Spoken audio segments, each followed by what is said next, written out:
தேவன் தம்முடைய ஜனத்துக்கு 10 கட்டளையை கொடுக்கும் போது 6 நாளும் நீ வேலை செய்து உன் கிரியைகளை நடப்பிப்பாயாக, 7ஆம் நாளோ உன் தேவனாய கர்த்தருடைய ஓய்வு நாள்.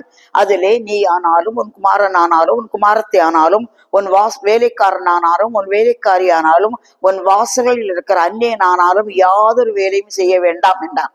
என்னாகுமா 15ஆம் அதிகாரத்துல ஓய்வு நாளை ஒரு மனுஷன் மேறுகிறான். அவனுக்கு எந்த தண்டனை கொடுக்க வேண்டும் என்று கர்த்தர் பிரமாணம் கொடுக்கவில்லை.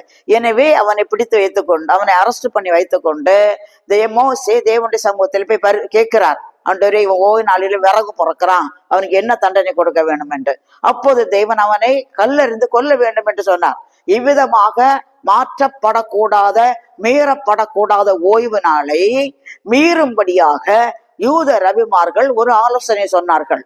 என்ன சொன்னாங்கன்னா, நீங்க ஓய்வு நாளில ஒரு குறிப்பிட்ட தூரம் நடந்துக்கலாம், ஒரு குறிப்பிட்ட தூரம் போயிடலாம். அந்த தூரம் தான் இயேசு பரமேறின ஒலிவ மலைக்கும் இயேசு சீஷர்கள் பரிசுத்தாவியை பெற்ற எருசலேமில் உள்ள மேல் வீட்டறைக்கும் உள்ள தூரம்.